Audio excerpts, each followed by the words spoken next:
Good day to each and everyone.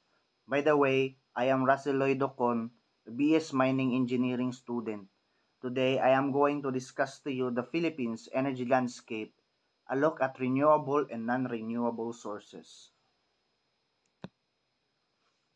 So, the introduction. The Philippines has a diverse energy mix, relying on both renewable and non-renewable sources to power and its economy and homes. The key points are non-renewable energy has long been the backbone of the country's power supply. There is a growing push towards renewable energy for sustainability and environmental reasons. So the goal is to understand the different types of energy sources, their role in the Philippines, and the future outlook. So what is non-renewable energy? And non-renewable energy sources are finite and cannot be replenished in a short period of time. Once they are consumed, they are gone forever. So the key characteristics: limited supply and high energy density often contributes to environmental pollution.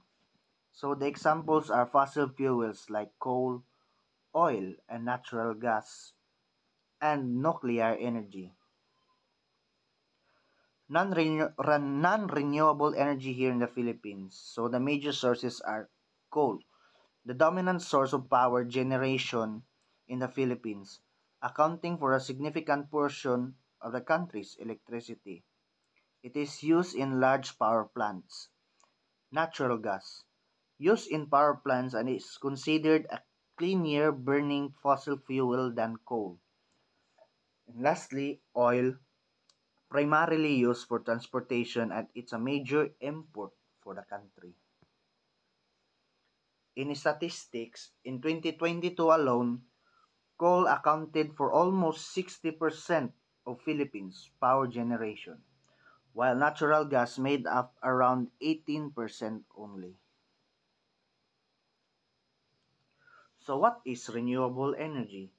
Renewable energy sources are natural resources that can be replenished over a relative short period of time. They are often referred as clean energy. So the key characteristics are inexhaustible supply, environmentally friendly, producing minimal to no greenhouse gas emission, and also help to reduce reliance on imported fuels. So the examples are solar, wind, geothermal, hydropower, and also biomass.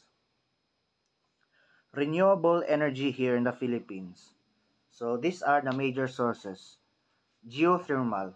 The Philippines is a global leader in geothermal energy, utilizing its location on the Pacific Ring of Fire. It provides a reliable and consistent power supply. Hydropower. Generated from rivers and dams, it is one of the largest renewable energy contributors in the country. Solar energy. The country's abundance of sunshine makes solar power a viable option for both large-scale power plants and residential rooftop installations. Wind energy. Wind farms, especially in coastal and high-altitude areas, convert winds into electricity. And lastly, biomass, energy generated from organic matters like agricultural waste. So the conclusion, the Philippines is in a transition phase, balancing its reliance on non-renewable sources with the growing potential of renewable energy. So these are the future outlooks. With outgoing government initiatives and increasing investments, renewable energy is expected to play a more significant role in country's energy mix, leading to a more sustainable future. And lastly, call for action. Encourage the audience, especially to us, to consider our own energy consumption to support clean energy initiatives. So that could be all, and thank you.